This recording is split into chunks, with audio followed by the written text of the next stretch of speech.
years, Spanish economy has been bouncing back so greatly that a lot of people now migrate to Spain, either seeking for a permanent job or a temporary one. So whichever one you belong to, whichever category you belong to, then I am sure you would find this video quite helpful. So sit back and do not forget to click on the subscription button.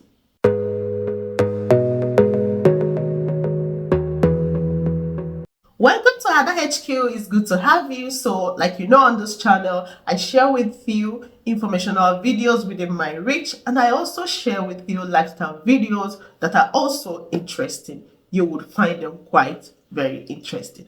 All right, so today I'm going to be talking about working in Spain. The few things you need to know if you are coming to work in Spain for the first time. Yes, so I have a few things written down which I'm going to be sharing with you. Yes, very, very important.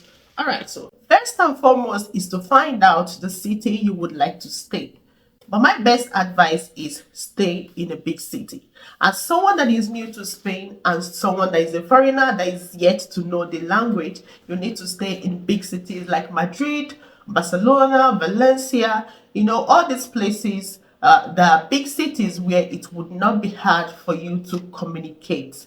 Yes, why I say that is most times you find out that in big cities you have more foreigners, people that will be able to interact with you in the language that you understand. And then also you also find people, most locals that speaks English, and it will also be helpful for you when you are seeking to get any kind of job. So another reason I would advise you stay in a city is because of transportation. Yes, Spain is a very beautiful country. Their means of transportation is super amazing, believe me. Yes, you have trains, you have metros, you have trams, you have so many things, taxis. It's not difficult for you to find your ways when you are in the city.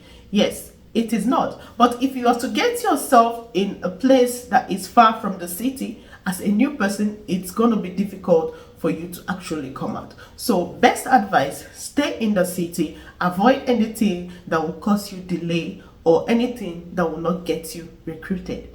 So another thing I would like to point out is if you plan on working on a professional field, like a medical field, being a professor and all that, there are a few things you still need to do to get yourself settled.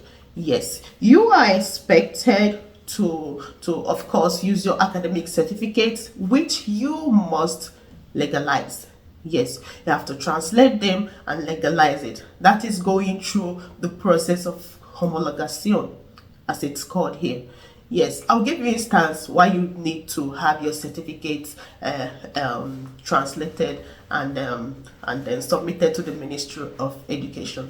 Why is that? Is because your certificate needs to be recognized by Spanish government. I'll give you an instance. Some time ago when I newly came to Spain, there's something I applied under the Spanish government, and when it got to a section where I need to fill in my credentials and my level of education, I did just that and I clicked the button, I submitted it. 2 days later, they wrote back to me saying that they did not recognize my certificate. In fact, they called me uneducated, as a matter of fact, which wasn't funny, but well, that's the right thing. My certificate was not recognized here as at that time.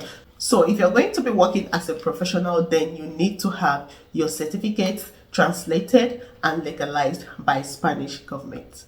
Yes. All right, so let's talk about unskilled work where degrees or no certificates are required. Yes, jobs like being a laborer, a carpenter, a cleaner, all those minor jobs that does not require you to get any certified. Okay, you should know that there is competition. Yes, as a matter of fact, there is competition in all aspects of getting a job, being professional or not. You have to compete with other foreigners. You have to compete with the locals as well. Yes, you have to compete. And there are things you need to do in order to get heads up, First and foremost, you have to learn a little bit of the language, because most times you find it, you notice that your employees would rather you understand a little bit of that Spanish. Yes. So if you're going to be working as unskilled person, expect competition. Any way you can get yourself up and doing to be ahead, then do it. If it means learning the language before getting the job, fine. Go ahead and do it. Knowing this language gets you ahead. Yes, the Spanish people like it when you are able to communicate. You're not expected to speak as a Spanish person, no. But to some extent, you have to understand when somebody is telling you to come or go. You get it? So expect that there will be competition. And even while in the job, my dear brothers and sisters, you need to work hard. So, talking about the salary, as at the year 2022, the minimum salary for a Spanish worker is about 1,200 euros. Yes, but that is just by the way. What you earn depends on your profession, your skill, the company where you work, and your experience. So, you cannot be working as a laborer and expect to get paid as a doctor. It's just the normal thing. Yeah, your salary or wages depend on your profession, the company, and your experience. That's why I say it is very, very important to work hard. Yeah, work hard, and then put yourself in the level where you can be employable. Anything you have to do to upgrade yourself is very, very important you do it. Okay. So let's talk about applying for these jobs. So the most common document you need for applying for these jobs is your CV and your cover letter. Yes, it is advisable to write your CVs in Spanish language. Yes, make sure to find help and get yourself to write the CVs in the language that your employees will understand. But in some cases, maybe when you're coming to teach a different language like English language, it is expected that you write your CVs in English language. Yes, or any language that you intend to teach. But whereby you're going for unskilled work or any other area that does not require too much of credentials or qualifications, then you need to write your CVs and your cover letters in Spanish language. And another thing, it is expected or it's advisable for you to include every experiences that you've had in the past.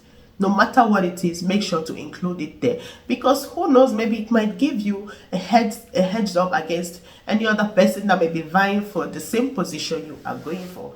Yeah, so these are the things you need to know if you are coming to work in Spain for the first time. All right, so I'll make sure to include some sites where you can search for these jobs. Yes, there are a few sites out there where you can register, and whenever they have something comes up, they will give you a call or write you in your emails that you provided.